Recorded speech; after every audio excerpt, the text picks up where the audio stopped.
16절에서 29절까지 봅니다. 신명기 29장 16절에서 29절까지 봅니다.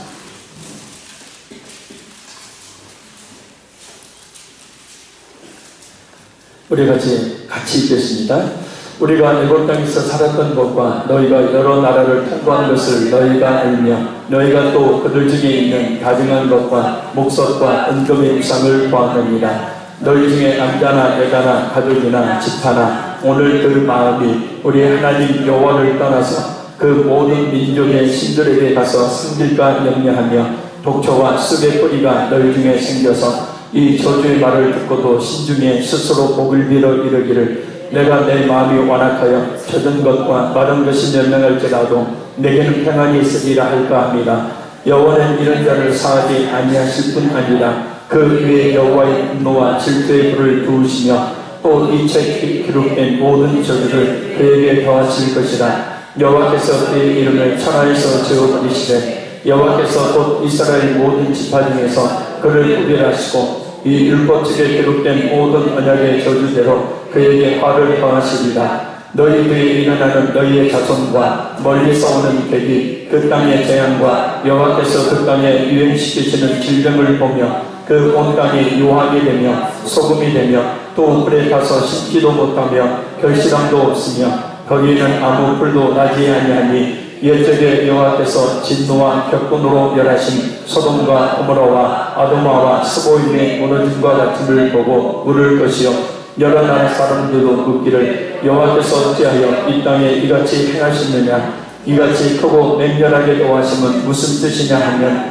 그때 사람들이 대답하기를 그 우리가 자기 조상의 하나님 여호와께서 그들의 조상을 애굽에서 인도하여 내실 때 더불어 세우신 언약을 버리고 가서 자기들이 알지도 못하고 여호와께서 그들에게 주시지도 아니한 다른 신들을 따라가서 그들을 숨기고 자란 까닭이라. 이러므로 여호와께서 이 땅에 진노하사 이 책에 기록된 모든 저주대로 재앙을 내리시고 여호와께서 또 진노와 격분과 크게 통한하심으로 그들을 이 땅에서 뽑아내사 다른 나라에 내던지시니 오늘과 같다 하리라. 감추어진 일은 우리 하나님 여호와께 속하였거니와 나타난 일은 영원히 우리와 우리 자손에게 속하였나니 이는 우리에게 이 율법의 모든 말씀을 행하게 하심이니라. 아멘. 할렐루야. 우리 서로 축복하겠습니다. 주의 말씀을 부를 수 있길 바랍니다. 우리 서로 축복합니다. 우연은 없습니다 라는 말씀의 제목으로 은혜를 나눕니다. 우연이라는 말을 사전에서 찾아보면 아무런 인과 관계가 없이 뜻하지 않게 일어난 일이라는 의미가 있습니다. 아무런 인과 관계, 원인과 결과가 없이 뜻하지 않게 일어난 일, 이것을 우연이라고 얘기합니다. 그러나 성경 전체의 말씀들을 보면 아무런 이유 없이 뜻하지 않게 일어나는 일은 없습니다. 예를 들면 모든 만물이 그냥 진화론에서 얘기한 것처럼 우연히 그냥 생긴 것이 아니라 하나님으로 말미암아 창조되었기 때문이고 또 고난, 질병, 가난, 또 죽음 이 모든 인간의 삶의 의미에 있어서 일어나고 있는 불행한 모든 일들의 근원이 바로 죄라고 말씀하고 있기 때문입니다. 우리는 이것을 통해서 우리 자신에게 일어나는 어떤 행복하지 못한 일을 겪는 일 역시 그냥 우연히 일어나는 일이라고 넘기지 말아야 합니다. 한 걸음 더 나아가서 그런 결과만을 가지고 낙심하거나 절망하지 말고 그 원인을 찾아 해결하려는 그런 지혜를 추구해야 합니다. 지혜롭지 못하면 어떤 불행한 그런 결과에 대해서 좌절하고 절망하는 상태에 머물러 있거나 아니면 그것과 관계된 사람과 환경을 탓하고 그것의 모든 원인을 돌리게 되지만 지혜로운 사람은 그런 시간에 그 결과가 나오게 된 원인이 무엇인지를 깨닫고 그 원인이 되는 어떤 문제를 해결함으로 불행을 행복으로 바꾸기 때문입니다. 그런 관점에서 오늘 말씀을 대한다면 우리 자신의 행복과 불행이라는 결과에 대한 원인이 무엇인지를 알 수 있습니다. 바로 원하기는 성령 하나님께서 깨닫게 해주시는 그런 지혜를 주심으로 순종하여 행복한 삶을 하나님의 축복의 삶을 갖고 나가는 우리 모두가 되기를 간절히 소원합니다. 우리 먼저 말씀을 듣는 자세 세 가지를 다 같이 한번 외쳐보도록 하겠습니다. 하나님의 말씀으로 받습니다. 하나님의 말씀으로 받습니다. 내게 주신 말씀으로 받습니다. 내게 주신 말씀으로 받습니다. 긍정적으로 적용합니다. 긍정적으로 적용합니다. 그래서 이 시간은 하나님의 말씀을 듣는 시간입니다. 아멘. 하나님 뭘 말씀하실까요? 그 음성이 똑똑히 저와 여러분에게 들리기를 간절히 소원합니다. 16절에서 17절 말씀을 우리 같이 다시 읽겠습니다. 우리가 애굽 땅에서 살았던 것과 너희가 여러 나라를 통과한 것을 너희가 알며 너희가 또 그들 중에 있는 가증한 것과 목석과 은금의 우상을 보았느니라. 너희 중에 남자나 여자나 가족이나 집하나 오늘 그 마음이 우리 하나님 여호와를 떠나서 그 모든 민족의 신들에게 가서 섬길까 염려하며 독초와 쑥의 뿌리가 너희 중에 생겨서 이 저주의 말을 듣고도 심중에 스스로 복을 빌어 이르기를 내가 내 마음이 완악하여 젖은 것과 마른 땅이 멸망할지라도 내게는 평안이 있으리라 할까 하느라. 아멘. 앞단락에서는 하나님의 축복에 대해서 모세 언급합니다. 이제는 그 반대로 하나님과 언약을 저버리고 불순종하는 죄를 저질렀을 때 당할 징벌을 언급하고 있습니다. 장차 있을 징벌이라는 그 결과를 가져오게 될 원인이 어떤 것인지에 대해서 교훈하고 있는 겁니다.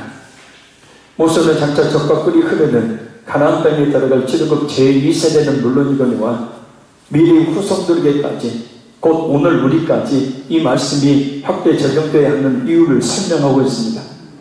그래서 하나님께서 이스라엘을 출애굽시키시고 지금까지 인도해 준 분이시기 때문입니다. 하나님께서 이스라엘 백성들에게 애굽에서 10가지 재앙을 통해서 하나님의 능력을 체험하도록 하신 분이기 때문입니다.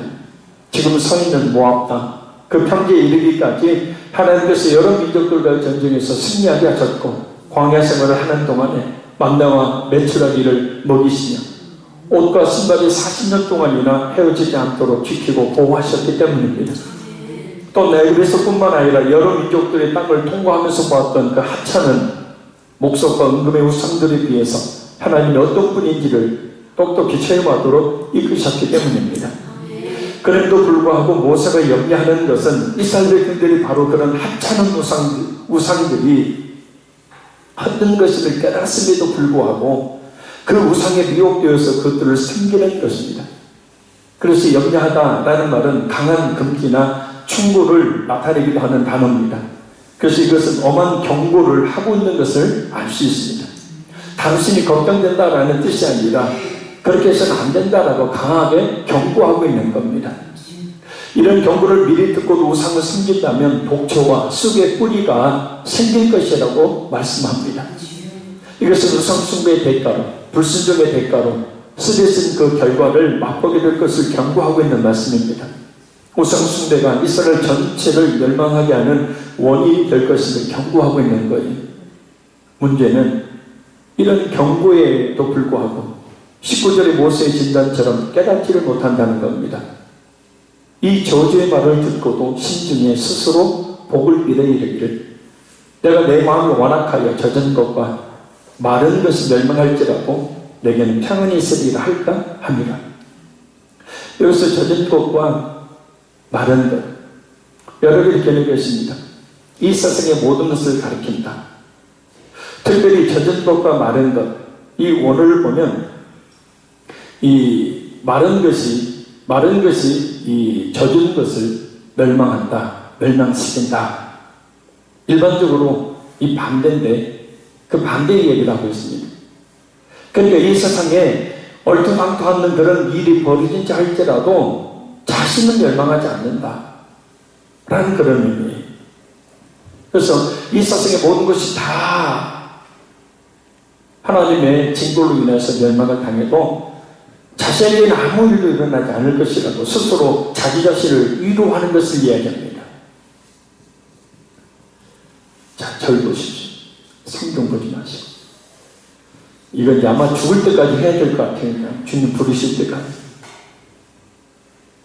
참 어리석으면서도 참 아니라면서도 참 무서운 착각을 하고 있습니다. 우리는 저주에 관한 말씀을 들을 때 이런 말씀을 주시는 이유를 겸손하게 생각해 봐야 합니다. 대부분 이런 말씀을 듣고 싶지 않아 합니다. 설교자 역시도 이런 말씀 전하고 싶지 않습니다. 목사님이 설교 시간에 축복의 말씀을 전해야 성도들이 축복을 받을 거 아닙니까? 그건 기복적인 신앙으로이나 그런다고 해서 축복을 받을 것 같으면 대한민국 난리 나고 가난하고 힘들게 사는 사람도 하나도 없을 겁니다. 그게 아니라 진정한 복은 뭐냐면 우리의 삶 가운데 벌어지고 있는 여러 가지 불행한 그 일들에 대한 원인이 무엇인지를 알게 하고 그것을 깨달아 그것을 돌이킬 때 진정한 하나님의 축복이 약속되어 있으니까. 그래서 먼저 그것을 알아야 된다는 거죠. 돌이켜 겸손하게 하나님 앞에서 우리 자신의 신앙과 삶을 살피고 그런 저주가 임하지 않도록 오히려 하나님의 축복을 받는 삶을 살도록 어떤 결과에 대한 원인이 자신에게 있지는 않은지 살펴야 한다는 겁니다. 왜냐하면 하나님께서 이런 저주를 미리 말씀하시는 것은 그런 길을 가지 말라는 곧 사랑하시기 때문에 주신 말씀입니다. 오늘 말씀 그대로 인생에 쓰디쓴 결과 여러 가지 힘들고 어려운 상황들 해도 일이 잘 되지 않는 상황 그 원인이 무엇인지를 겸손하게 자신의 신앙과 삶을 돌아보며 깨달아야 한다는 겁니다. 깨닫는 것이 얼마나 그래서 큰 은혜인지 모르죠. 자, 그런 문자 그대로 혹시 우리 자신의 우상은 없는지 하나님 대신 아니 하나님보다 더 신뢰하는 것은 없는지 살펴야 합니다. 이사야 3장 1절에서 3절 말씀처럼 하나님보다 더 의지해서 하나님께서 제거해 버리시는 그런 물질, 힘과 명예, 자식, 일, 자신 내가 힘들고 오를 때마다 찾아가는 어떤 무당과 같은 상담자, 괴담 이와 같은 것이 자신의 우상은 아닌지 살펴봅니다. 그래서 그런 것이 있다면 축복의 결과가 우리 자신의 삶에 있도록 그것들에게 돌이켜 하나님 앞으로 더 가까이 나와야 합니다. 이 점을 꼭 기억하십시오. 요한복음 3장 16절에서 18절에 있는 말씀처럼 예수님께서 십자가에 죽으신 것은 믿지 않는 자들을 멸망하려는 것이 아니라 믿는 자들을 구원하시기 위해서 이루신 이런 말씀을 주시는 것은 우리를 저주하시는 것이 아닌 축복된 삶을 살게 하시는 것이 그 목적이라는 겁니다. 그러니까 오늘 본문에서 보면 그것을 깨닫고 돌이키는 것이 아니라 대부분 불신중에서 스트레스인 독초와 같은 결과를 맛보게 되니 안타까운 일이죠. 자, 우리 20절에서 21절 말씀 보겠습니다. 여호와는 이런 자를 사하지 않으실 뿐 아니라 그 위에 여호와의 분노와 질투의 불을 부으시며 또 이 책에 기록된 모든 저주를 그에게 더하실 것이라. 여호와께서 그의 이름을 천하에서 지워버리시되 여호와께서 곧 이스라엘 모든 지파 중에서 그를 구별하시고 이 율법책에 기록된 모든 언약의 저주대로 그에게 화를 더하시리라. 아멘. 불신종에 대한 결과는 여호와의 분노와 질투의 불입니다. 하나님이 아닌 다른 신을 쫓아간 이스라엘을 향한 하나님의 질투가 하나님의 극한 분노를 촉발하게 되어서 이 책에 기록된 모든 저주, 곧 침례기에 기록된 모든 저주가 더해지게 된다는 말씀입니다. 침례기 28장 15절에서 16절, 32장 15절에서 42절에 기록된 저주를 말합니다. 그것뿐만 아니라 그 이름이 천하에서 지워지는 화가 임하게 됩니다. 결국 이스라엘의 역사를 보면 계속해서 불신정함으로 말미암아서 지금은 겨우 명맥만 유지하고 있는 상태 아닙니까? 저 이스라엘 겨우 명맥만 유지하고 있는 상태. 하나님의 가장 위대한 민족으로, 가장 큰 민족으로, 세계 열방에서 가장 뛰어난 민족으로 그 영광을 드러낼 수 있었던 그 이스라엘이라는 민족이 불신종으로 말미암아서 결국은 명맥만 겨우 유지하는. 그래서 지금 이스라엘의 이름이 이스라엘 팔레스타인을 공격하는 일 외에는 별로 뉴스에 나오지도 않습니다. 알려지지도 않습니다. 물론 현재 그 약한 이스라엘의 힘도 참으로 엄청나고 대단하지만 말입니다. 그런데 하나님께서 이스라엘에게 약속하신 그 축복은, 그 영광은 지금 저꼴이 아니고요, 엄청난 겁니다. 근데 그것이 만약에 그것이 불순종으로 말미암아서 그 모든 것을 다 잃어버린 거예요. 여기서 그 이름은 남성 3인칭 대명사라는 문법을 씁니다. 남자나 한 민족 전체를 일컫는 말이에요. 18절에 남자나 여자나 가족이나 지파 등을 모두 포함하는 이스라엘 전체뿐만 아니라 불순종하는 이스라엘 백성들 개인에게도 해당됨을 말합니다. 그러나 그것으로 그치지 않고 그 저주의 영향이 후대까지 미치게 된다는 거예요. 자, 우리 22절에서 23절 봅니다. 너희들이 일어나는 너희의 자손과 멀리서 오는 이들이 그 땅의 재앙과 여호와께서 그 땅에 유행시키시는 질병을 보면 그 온 땅이 유황이 되며 소금이 되며 또 불에 타서 씻지도 못하며 결실함도 없으며 거기에는 아무 풀도 나지 아니하니 열저의 여호와께서 진노와 격분으로 면하신 소돔과 고모라와 아도마와 스보임의 모르짐과 같음을 보고 물을 것이요. 아멘. 자, 이 말씀에 기록된 저주는 소돔과 고모라와 아도마임과 그러면 스보임에 임했던 저주가 다시 되풀이 된다는 것을 이야기합니다. 그러니까 소돔과 고모라와 아도마와 스보임, 소알, 이 5개 상에 임했던 하나님의 그 심판, 하나님의 그 징벌이 어떤 것인지를 교훈삼을 하는 거예요. 그렇지 않게 되면 그와 같은 재앙이 그대로 다 심하게 된다는 거예요. 이 중에 우리가 잘 알다시피 스바냐 2장 9절 말씀처럼 소돔과 고모라는 이 타락의 극치를 보여서 결국 유황불로 심판을 받는 대표적인 도시가 됩니다. 그러므로 만군의 여호와 이스라엘 하나님이 말하노라. 내가 나의 삶을 두고 맹세하노니 장차 모압은 소돔 같으며 암몬 자손은 고모라 같을 것이라. 찔레가 나며 소금 구덩이가 되어 영원히 황폐하리니 내 백성의 남은 자들이 그들을 노력하며 나의 남은 백성이 그것을 기업으로 얻을 것이다. 성지순례를 통해서 소돔과 고모라 지역을 가봤습니다. 놀랍게도 지금도 그 땅의 돌들은 불에 탄 흔적을 그대로 가지고 있어서 시커멓습니다. 시인들 아무것도 지금도 심을 수 없고 가꿀 수 없고 땅으로 그냥 버려져 있어요. 놀랍게도 지금 엄청나게 많은 시간이 흘렀음에도 불구하고 이 신명이, 이 말씀이 말입니다, 그대로 이루어져 있다니까요. 얼마나 하나님의 유황불로 임하신 심판이 극렬했는지를 잘 알 수 있습니다. 타락한 삶의 결과가 얼마나 깊은 고통을 남겼는지 잘 알 수 있습니다. 오늘 본문 말씀은 불순종할 때와 똑같은 심판이 다시 일어나게 된다는 경고입니다. 그렇게 되어서는 안 된다는 하나님의 사랑의 마음이 모세의 설교를 통해서 이스라엘에게 선포되고 있는 거예요. 이스라엘 백성들은 과연 이런 경고를 그럼 어떻게 받아들일까요? 대부분 자신의 삶이 어떤 불행의 결과에 대해 깊이 생각하려고 하지 않습니다. 우리 자신을 가만히 생각해 보시길 바랍니다. 그냥 우연히 일어나는 일로, 흔히 남들에게 일어나는 일이 그냥 내게도 일어난 정도로 생각합니다. 그것이 하나님과의 관계에서 비롯된 것, 하나님의 어떤 징계의 한 방편으로 주어진 것이라는 사실을 생각하지 않습니다. 19절에 살펴보았듯이 이 저주의 말을 듣고도 심중에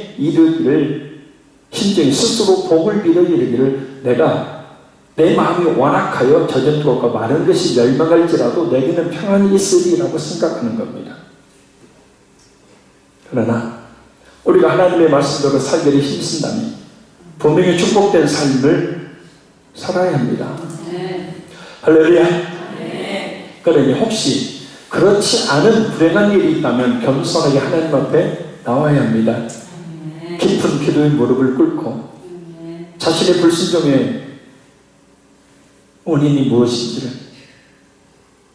살펴야 합니다.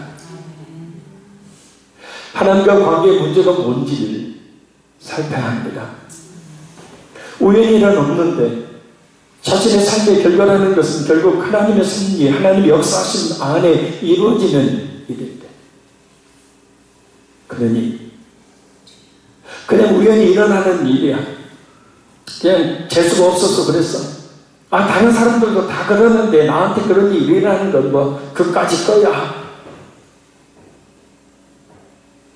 이런 생각에서 우리의 생각을 모든 것은 우연이 없고 모든 이와 같은 삶의 결과에는 원인이 있다는 것.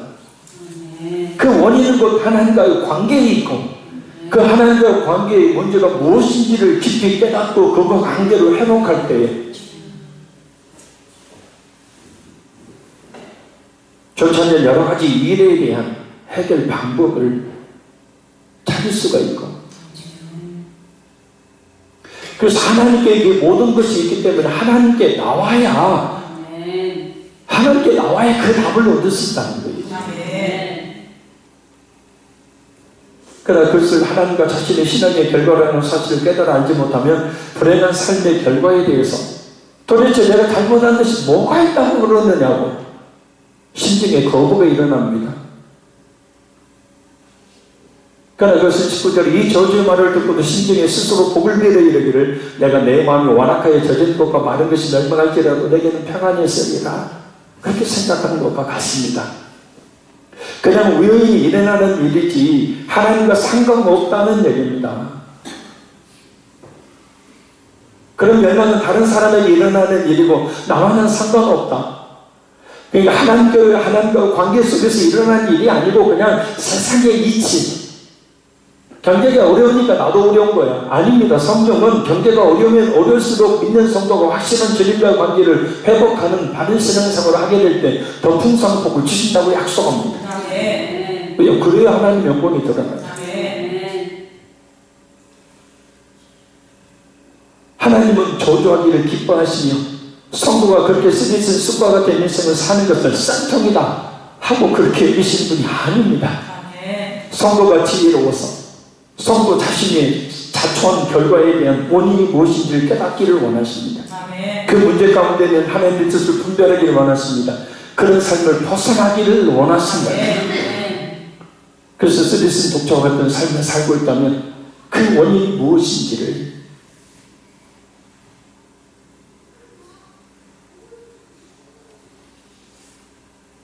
그 원인이 뭐라?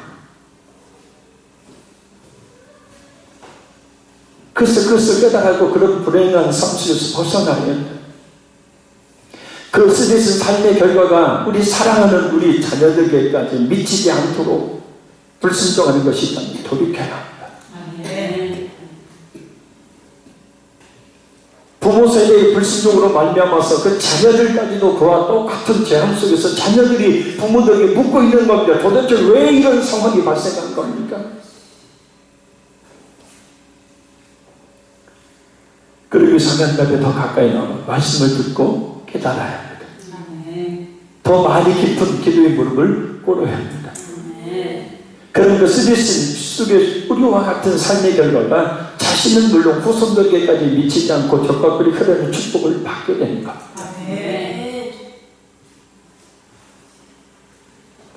모든 복의 근원이 하나님이시잖아요. 자녀들에게 문제가 없는 부모 아무 없을 겁니다. 그렇다면 사랑하는 자녀들에게만큼은 그런 쓰디쓴 삶의 영향이 미치지 않도록 무엇보다도 우리 자신과 하나님과 관계를 살펴서 더욱더 순종의 길로 나아가야 될 줄로 믿습니다. 그래서 내가 하나님과 관계를 온전히 더욱더 회복하고 하나님께서 원하시는 삶을 살 때 그 하나님께서 주신 그 은혜와 축복의 영향들이 우리 자녀들에게 고스란히 그렇게 미치게 된다. 그래서 더욱 말씀에 겸손해져야 합니다.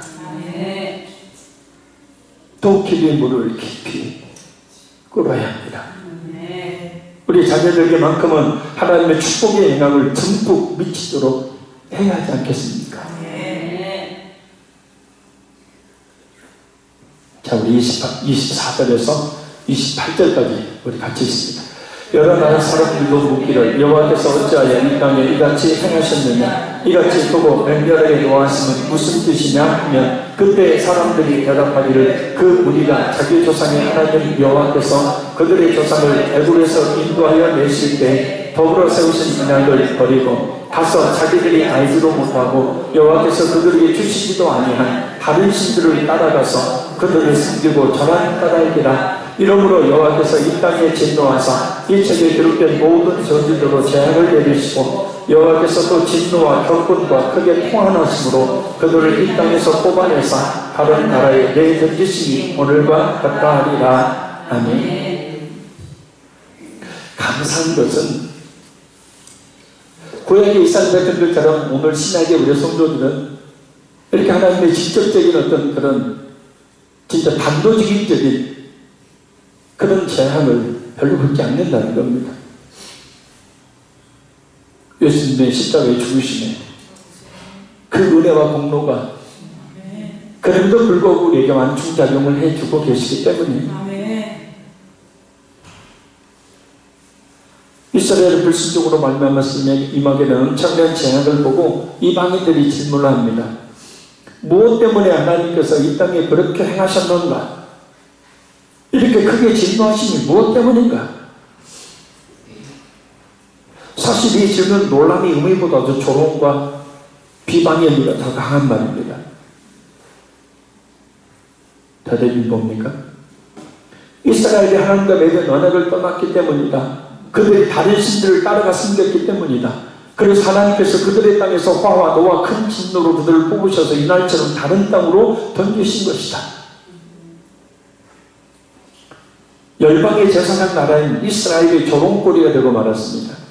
모든 천지 만물을 창조하시고 주관하시는 살아계신 하나님을 믿는다고 하는 이스라엘이 하나님께서 끝까지 지켜주시고 보호하시고 축복하시겠다고 약속받았던 이스라엘의 열방의 조롱거리로 전락하고 말았습니다.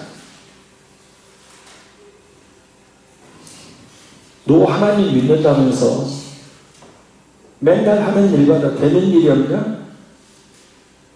가슴 아픈 말이죠. 아니 그런 말을 내게 하지는 않아도 그런 눈초리가 느껴질 때가 있습니다.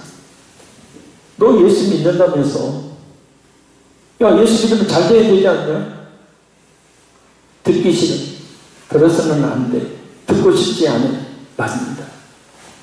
그래 내가 하나님을 믿는데 왜 이렇게 나의 삶은 나아지지가 않지? 왜 어려운 일들이 계속되지? 왜 하는 일마다 되는 일이 없지? 이런 생각을 들 때 감정을 앞세우지 말고 성경 보지 말라니까요. 저를 좀 보시라니까. 감정을 내세우지 말고 차분하게 곰곰이 생각해 봐야 한다는 거예요. 하나님과 관계를 말입니다.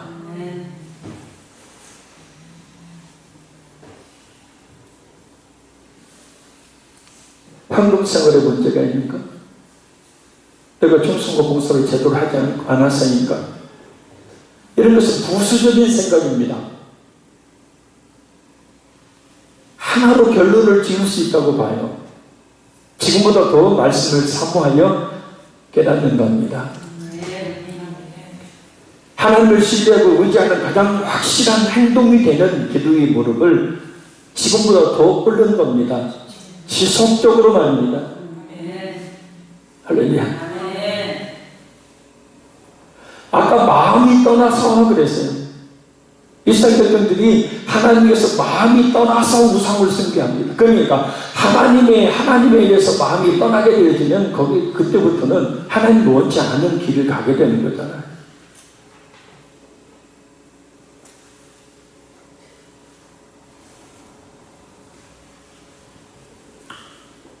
말씀을 통해서 깨닫고 기도를 통해서 하나님을 신뢰하고 하나님을 의지합니다. 하나님을 바라봅니다. 전적으로 신뢰하는 행동을 보일 때 자연스럽게 모든 불행은 하나님의 축복으로 자연스럽게 바뀌게 됩니다. 그 좀 하다 말고 그러니까 자 적으시죠. 하나님께서는 우리에게 뭐가 필요한지 다 하신다고 그랬어요. 그죠? 지금 내게 뭐가 필요한지 하나님은 다 아시는 분이라는 거예요. 내게 뭐가 필요한지, 내가 뭘 원하고 있는지 하나님은 다 아신다는 겁니다. 중요한 것은 하나님이 내가 필요하고 내가 바라고 원하는 모든 것들을 얼마든지 언제든지 주실 수 있는 분이라는 겁니다. 아멘. 그런데 하나님이 원하시는 건 딱 하나예요. 그러니까 하나님께서 이 쌍백성들에게 원하시는 건 딱 하나예요. 그 마음을 하나님께 두고 하나님께 가까이 나오는 겁니다. 아멘. 10절 말씀에 하나님을 가까이 하는 것은 뭐라고요? 기도. 너희가 기도할 때 하나님이 너희에게 가까이 하시고, 아멘. 하나님을 가까이 하니 우리의 복이로다. 아멘. 결국 하나님은 질투의 하나님이십니다. 마음이 떠나있는 성도, 하나님에서 멀어있는 성도, 어떤 일이 벌어지고 불행한 일들이 벌어져도 하여간에 경기가 어려워서 그냥 남들 다 당하는 일이고 그냥 우연히 일어나는 일이고라고 생각하는 마음이 떠나버린 성도들을 하나님은 싫어하시죠. 그래서 우리의 마음을 하나님께 가까이로 할 수 있는 방법은 뭐냐면 따라합니다. 기도하는 것. 지속적으로 기도 한 번 하면 우리의 마음을 하나님께 딱 달라 붙여버리는 거예요. 아멘. 그 나라가 그거를 구하라. 그러면 이 모든 것을 너에게 더하시리라. 아멘. 내가 필요하고 바라고 원하는 모든 것들은 내가 하나님께 기도로 붙기만 하면 하나님이 그냥 주신다는 거예요. 아멘. 사실 우리에게 불행한 일들이, 원치 않는 일들이 발생하는 이유는 결국은 뭐냐면 하나님이 뭐라는 거예요? 좀 가까이 와라. 가까이 와라. 생각해보시면 기도하는 사람이 망하는 거 맞습니까? 아니, 이렇게 올려주세요. 기도하는 사람 잘못된 거 봤어요?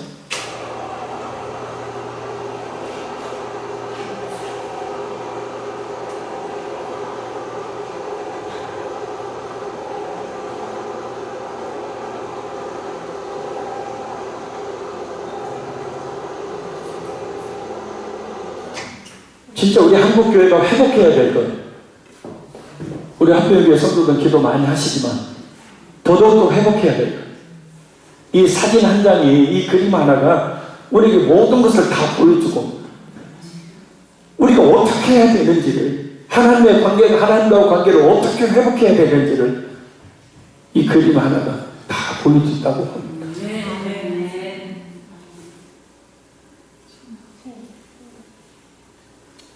얼굴이 시커먼 젊은 여자예요. 여자 성도입니다. 얼마나 낮에 일을 했는지 얼굴이고 손이고 시커멓습니다. 물론 이제 흑백 사진이 많이 해서 그렇지만 얼굴이 시커멓습니다. 머리 대충 그냥 말아 올려 핀으로 꽂았습니다. 포대기로 아기를 업고 있습니다. 아기를. 이 사진에는 안 나왔지만 옆에 보면 얘보다 큰 아이가 이렇게 앉아있습니다. 그냥 마른 바닥입니다. 맨 바닥이에요. 애기 들쳐보죠. 무릎에 가해지네. 일어나지를 못하겠죠. 힘듭니다.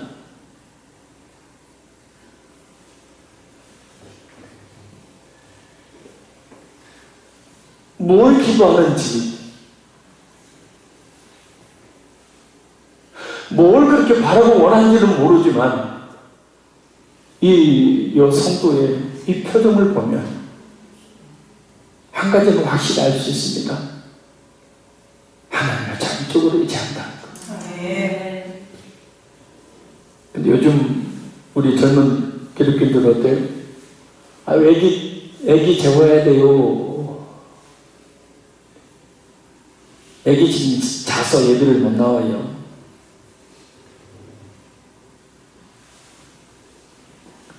애기 학교 보내, 애기 뭐 해야 돼요? 뭐 해야 돼요? 자식 우상이 되죠.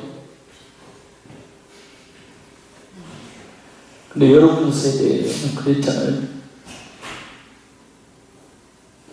칭얼거리고 짜증내고 울고 짜고 하는 애 손으로 이끌고 가자. 엄마 기도로 가야 돼. 교회 가자. 시야 따라와. 꾸벅꾸벅 졸고 엄마 젖줘하는 어린아이 애기 잘 보고 있어가 들쳐없고 간절히 하나님을 찾는 이 성도의 모습.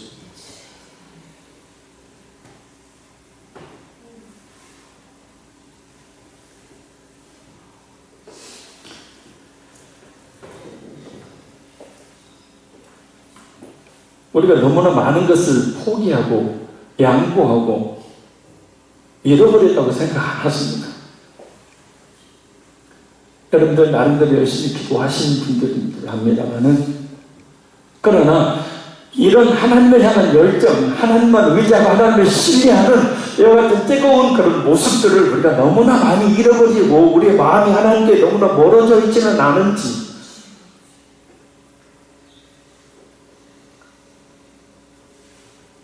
우리 자녀들에게 이 아이가, 이 등에 엎혀져 있고 옆에 앉아있는 이 아이가 뭘 생각하겠습니까?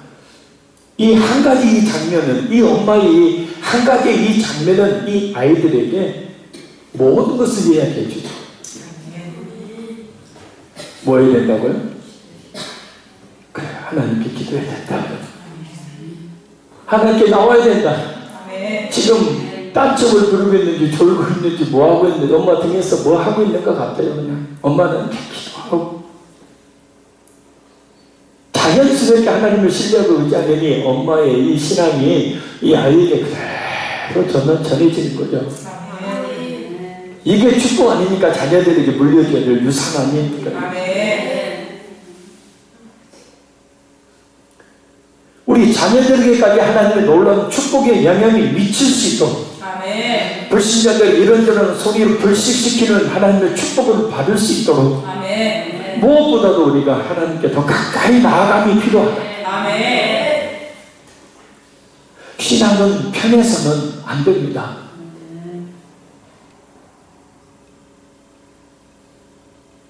저도 어떻게 발목이 진도 안 좋습니다. 이전에 그렇게 기도했는데 막 산이고 맨 바닥이고 돌 위에서 그냥 기도했는데 이게 좀 이렇게 나이가 먹고 하니까 이게 발목이, 오른쪽 발목이 전혀 안 좋습니다. 아침 일어나면 이렇게 떨뚝떨뚝하게 또 무릎이 안 좋아요. 그러니까 무슨 생각을 하냐면 무릎 꿇고 기도하지 말자. 여러분한테 그러라는 얘기가 아니고 저한테 하는 얘기입니다. 그러다 보니까 간절함이 사라지더라고요. 편하게 기도하려고 한다. 편하게. 우리 신앙생활은 불편해야 합니다. 어떻게 보면 교회 시설이 너무나 편안하죠. 요즘 교회들이 너무나 화려하게 잘 지어놨잖아요. 조금도 불편함이 없게 만들어 놓습니다. 엄청난 돈을 들여서 신앙생활이 편해지니까 하나님을 향해서도 편하게 신앙생활을 하려고 합니다. 그러니 이런 무릎은 꿇을 생각을 못하는 거예요. 간절함이 없는 거죠. 간절함이 사라져버려요.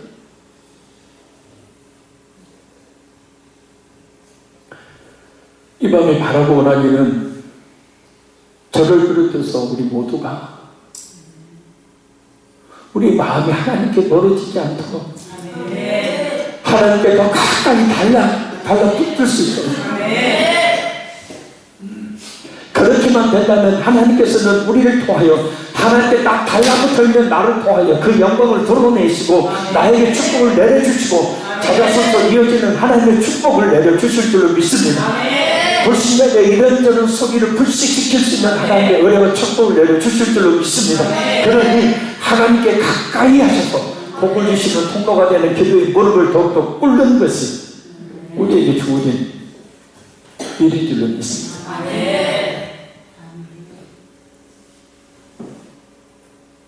자, 그러면 어떻게 되나? 우리 29절 마지막에 읽겠습니다. 시작. 감춰진 일은 우리 하나님 여호와께 속하였더니 나타난 일은 영원히 우리와 우리 자손에게 속하였느니 이는 우리에게 모든 말씀을 행하게 하십니다. 아멘. 감춰지는 뭐냐면 사람이 쉽게 알 수 없는 모든 일 가운데 역사하시는 하나님의 섭리와 목적을 포함한 모든 하나님의 계획을 말합니다. 나타난 일은 그 하나님의 섭리와 목적을 깨닫고 순종하는 것입니다. 우연은 없습니다. 모든 일들 가운데 분명한 하나님의 섭리와 목적이 있습니다. 우리 행복한 일 가운데, 우리 행복하지 못한 원치 않는 그런 일들 가운데, 잘 되어지지 않는 일들 가운데 그 속에는 하나님이 알기를 원하는 하나님의 섭리와 목적이 있고, 우리는 그 말씀에 순종할 때 그 하나님의 감춰진 일들을 알게 되고, 할렐루야. 또 한 가지 비결. 예레미야 33장 3절 말씀입니다. 이 그림의 이 성경 구절이 참 정확하다고 봐요. 너는 내게 부르짖으라. 내가 네게 응답하겠고 네가 알지 못하는 크고 은밀한 일, 여기 바로 보이지 않는 일을 말해요. 할렐루야. 하나님의 계획, 하나님 뜻이 뭔지를 분별하고 이 속에는 하나님의 축복도 포함되어 있죠. 내가 상상하지 못한, 내가 생각하지 못한 하나님이 알고 계시는, 하나님이 주기를 원하시는 그런 크고 은밀한 일을 부르짖어 기도할 때 네게 보여지 나타내리라. 아멘.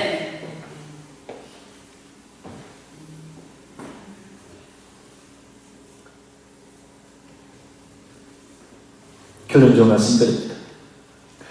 우리 삶 가운데 우연히 아무런 이유 없이 뜻하지 않게 일어나는 결과는 없습니다. 반드시 그 결과에는 원인이 있습니다. 축복에는 긍정적인 원인이 있고 불행에는 부정적인 원인이 있습니다.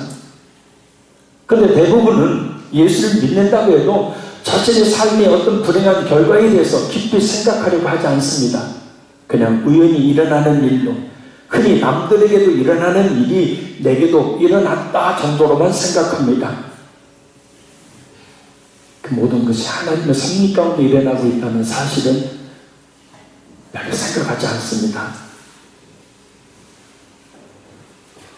작은 풀 한 포기도 먹이시고 입히시는 하나님. 그러니 내게 일어나고 있는 행복이든 불행한 일이든 이것이 어찌 우연히 일어나겠습니까?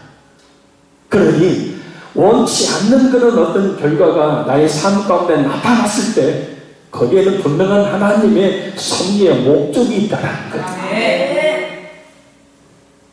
거기에는 그 원인이 되는 하나님 앞에 어떤 불순종이 있다는 겁니다.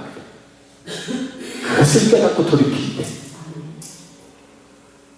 네가 알지 못하는 크고 은밀한 일을 내게 보이리라. 감춰진 일은 하나님께, 그것을 나타내는 것은 우리에게 있다.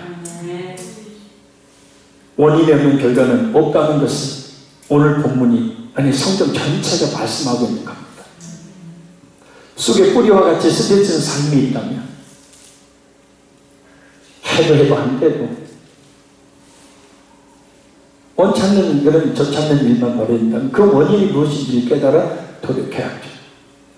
그런 삶들이, 그런 삶이 후손들에게 영향을 미치지 않도록, 불신자들에게 조롱거리가 되지 않도록 말입니다.